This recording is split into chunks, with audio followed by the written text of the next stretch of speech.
It has rained a lot this morning, but now it's stopped, and I thought I would take the opportunity during lunch break to head downtown and also bring back one of the cameras I borrowed from Photography Sling. And on my way downtown, I thought, why not make a short little update video about the Lumix S9. I noticed that my original video about the Lumix S9 was quite, viewed a lot. And I thought I will give you also an updated view about this camera, also using it for stills, because this camera has been my main video camera for the last few months. Most of the video we saw were shot on this Lumix S9 paired with the 24mm 1.8 lens, and I'm very happy with that workflow of the Lumix S9, especially after the firmware update. You don't have any kind of recording limit, and also recording my videos in that MP4 Lite format is very handy to produce these kinds of videos for you. But regarding stills, I would say that this Lumix S9, I think for most people, this is the camera you should buy, but this is also the camera that most of you won't buy. And let me explain. One of the reasons to get this camera is definitely the current price point, not only on the new market, but also especially for on the used market. Because I think if you buy this on Amazon in Germany, it's around 1,400 with this kit lens. And if you buy it body only, it's around 1,100 euros. But on the used market, also on MPB especially, you can get this S9 and full frame, very capable camera regarding image quality and so on for under 1,000 euros, dollars, depending on your country, which is quite an amazing price for full frame camera nowadays. Speaking of full frame, this sensor is an amazing sensor, especially for the price, but also in general. It's a 24 megapixel full frame sensor, which does deliver awesome image quality, both in stills and video. And since usually I record my videos with the S9, right now the Nikon ZF is filming me, but usually I use the S9. And even for a newbie like me, color correcting the images from Vlog with the conversion LUT is relatively easy to get a kind of a pleasing look. That's one plus. But also for stills, the files are very nice to edit. Although I'm more of a black and white shooter, I still use this family also for occasional family shots, where I also use color. And here I also although I'm partly colorblind, able to produce decent results. But if you watch any other bigger YouTuber or Lumix users, you already have seen what this sensor can do, because this is also the same sensor like the Lumix S5 II. Next to the relatively cheap price for full frame sensor camera, you also have these amazing lenses from Lumix, especially these S primes, the 1.8 S primes. These lenses are relatively affordable for fast prime lenses, especially because Lumix, Panasonic always have sales seasons during the year. For example, I got this nifty 50 1.8 lens during a Lumix sales for under 300 euros, new, not used, new. And I got this 24 1.8 lens used for about 500. So even used lenses are relatively affordable, and you get amazing quality, especially for fast prime lenses. Another benefit about these 1.8 primes is that, as you see with my 24 and my 50mm, they both have the same dimensions. I believe they also have the 80mm, the 35, 85 and 100 with the same dimensions of the housing. And that's especially for all your videographers who are using the gimbal. Pairing this with the S9, for example, makes it a perfect balance. And if you need to switch lenses, you don't have to rebalance your gimbal. So that's also a quite nice feature if you plan to use these primes. And besides of relatively affordable, depending on the focal length you choose, and the relatively compact size, they also have amazing image quality. After having the hardware side basically covered with the body and the lens, you could say that the Lumix S9 doesn't offer anything special, you could say, compared to other camera brands. And here's the marketing feature, which was marketed heavily during the launch of the S9, and that's this LUT functionality, this LUT button. Basically, you are able to put your custom LUTs onto the S9. You are also able to create LUTs with the Lumix Lab app and transfer it from your phone to the S9. And then you have basically your customizable film simulations on your Lumix S9. And this is something which has marketed heavily on the S9, and you can get great results with the LUTs. And as I mentioned in the Lumix Lab app, you also have the possibility to download from certain creators LUTs from your phone and also just transfer it to your S9. And then you have basically infinite looks, and these looks can look quite amazing, and also you don't have to bother with raw editing in post-production for your images. And I'm quite surprised about the app itself. In my experience, I was only having a great experience with the Leica app for cameras. But yeah, Lumix is a good second app in place, you could say. I barely had connection issues to connect my S9 with my phone to transfer, for example, the LUTs, but also my images to my phone and share it with my friends and families. And that's something I really appreciate on the S9, that workflow is quite smooth.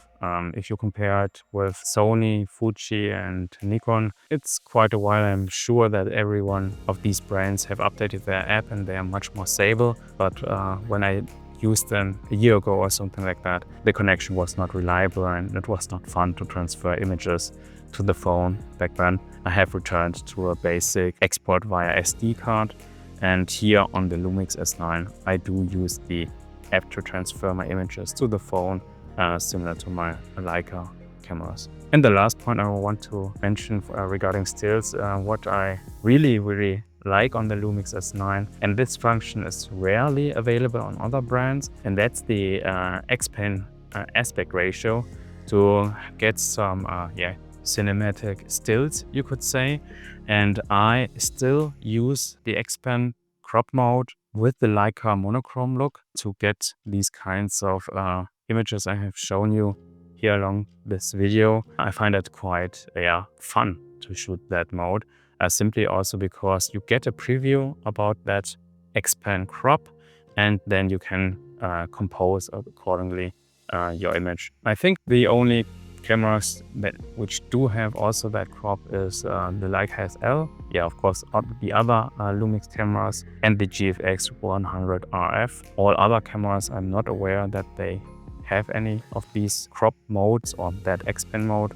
I wish my Nikon ZF here would have it. Here I have to crop in post later. And just to be sure, this Xpan crop is just for the JPEGs. If you also shoot in RAW and JPEG, in RAW you will still have your complete image, and the Xpan crop will be just previewed as a crop. But that's something I really enjoy using on the Lumix S9, and I still do until today, especially with this, you could say, kit lens. This is the second kit lens for the S9, which was not released at release date.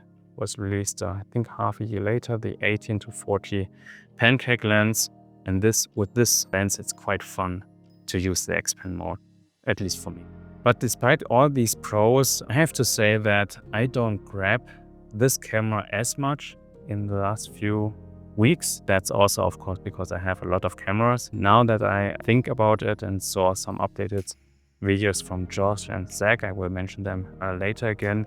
I made my own thoughts about this 9, and there are some points which point why I don't use this camera as much as I would like or thought I would. And let's get the obvious out of the way. Still no EVF and still no mechanical shutter. That's something you have to know when you buy this camera. I did know that buying into this camera because I was thinking about using this mainly for video, but every time I use this for stills, this muscle memory always comes up.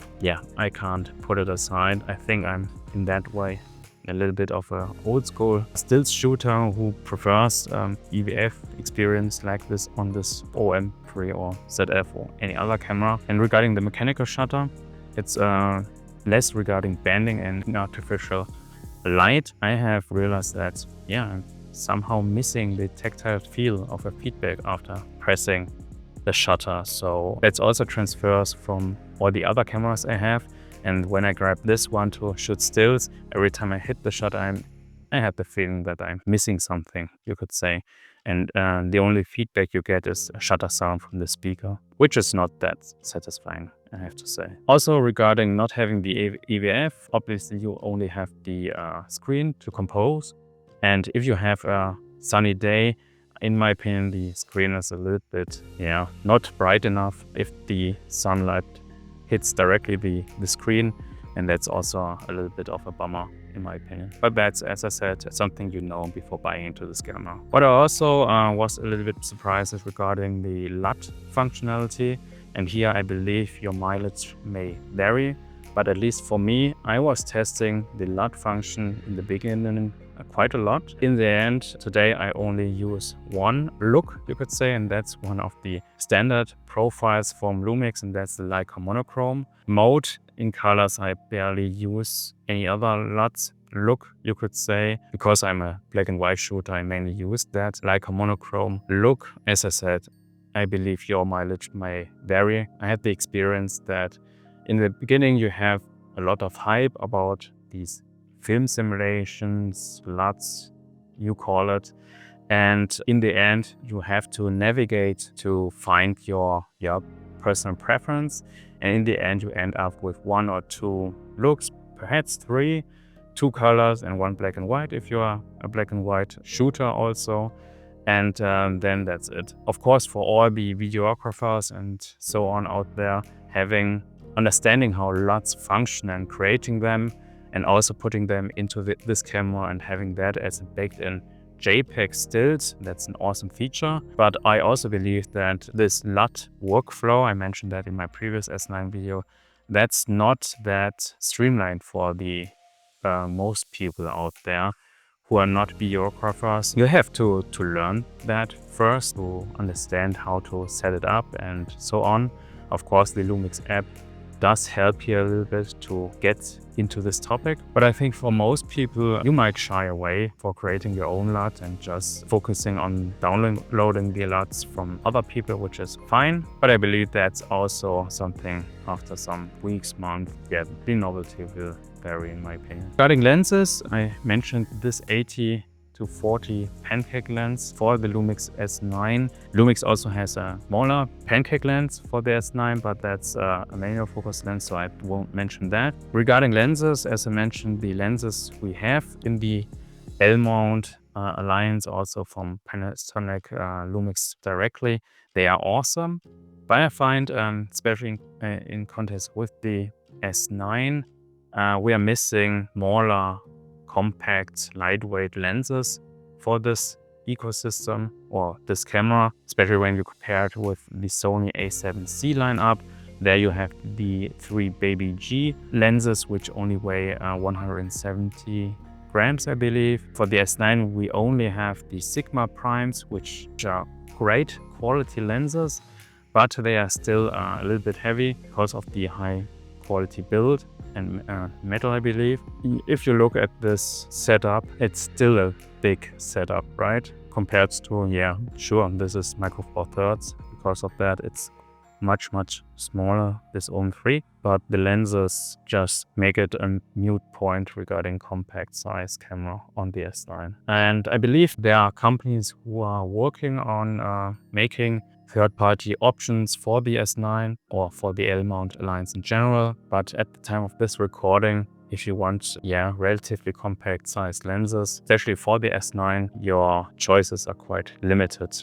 As I mentioned, I think right now I'm only aware about these Sigma primes, which do look awesome, but yeah, again, they weigh quite a bit, especially when you compare it with the Sony BBG line lenses. And the last point, which basically I think, at least for me, is the reason why I don't use this camera as much anymore, because I have different cameras, of course, is the relatively poor build quality on this S9. It doesn't feel durable, especially with this dial here.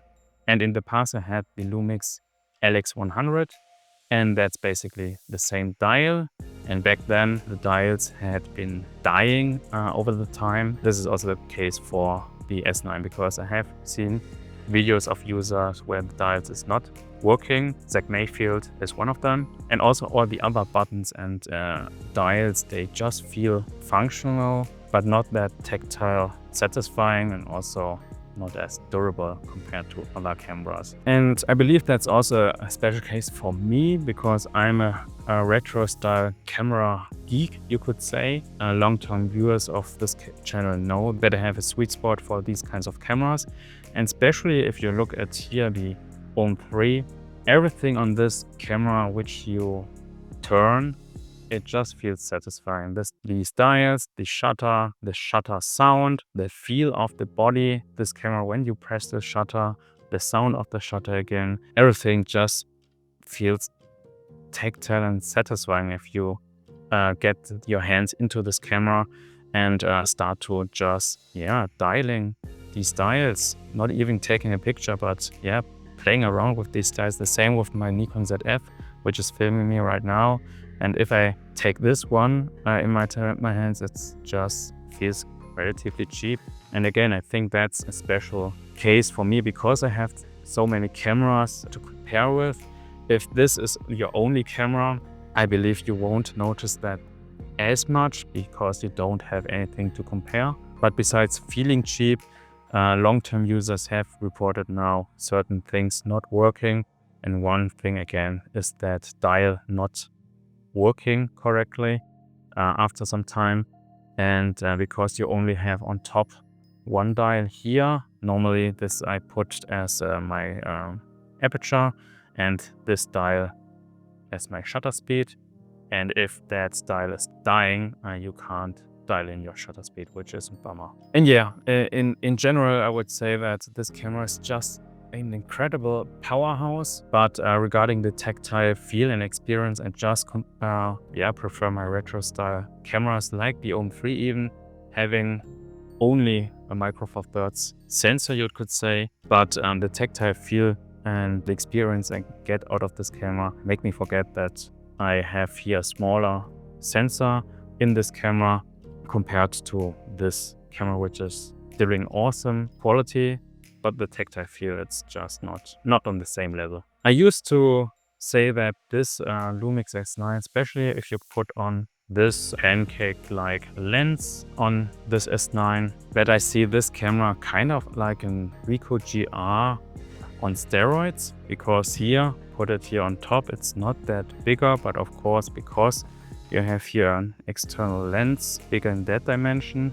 Of course, again, when you put on the faster primes, you lose the complete benefit of being that small of a body. Yeah, this is kind of a Ricoh GR on steroids, because also here you only have a screen, no EVF. One part of the experience next to high tactile quality of the body itself is also regarding the GR lineup of being extremely portable, putting that into your pocket. And this is just not the case, as I already mentioned, missing smaller lenses. And here Emily from Micro 4 Nerds had a great video about this topic, and you can check that up here. Yeah, and these are just some points, opinions after using this Lumix S9, not only for my videos, but also taking it out here and there for my street shoots. The only point where I enjoy this camera still on the streets is that Xpan crop, I have to say. Otherwise, I would take my Osmo 3 or my ZF out, even my Ricoh GR, of course. Every camera has their own benefits, but all these cameras have a much better tactile experience compared to this one. And I believe that that's also one of the reasons why you see the Lumix S9 that much often on the used market. I have the feeling that a lot of Lumix S9 bodies has been sold to MPB. That's why their list has been increased in a couple of months. I'm just guessing, but I have the feeling that people might have wrong expectations buying this camera, or basically checking the spec sheets, watching some YouTube videos, also the images which it can produce, but at some point they don't like the experience. Perhaps one of the points I have mentioned in this video. Otherwise, I can't explain why there are so many S9s right now offered on the used market.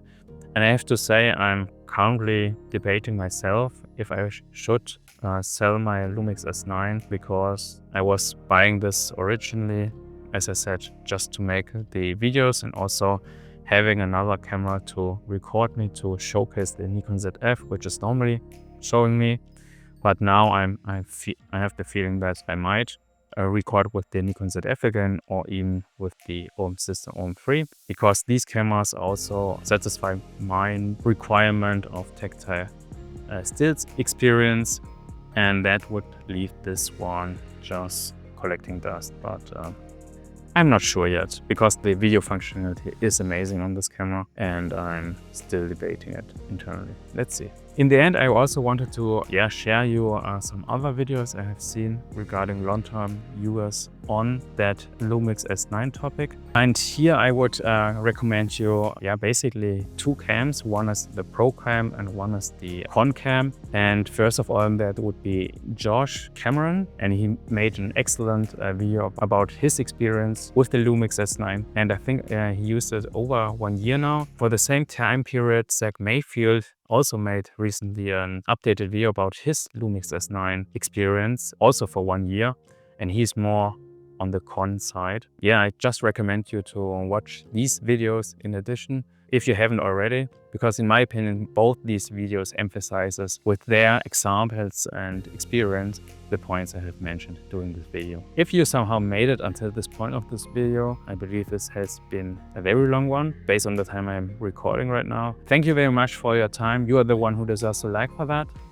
If you want to support my small little channel, just check the affiliate links below in the description, or buy me a coffee, link also in the description. And if you want to find out why the Fujifilm X100VI would be my dream introverted camera, just click on this one and have a nice day.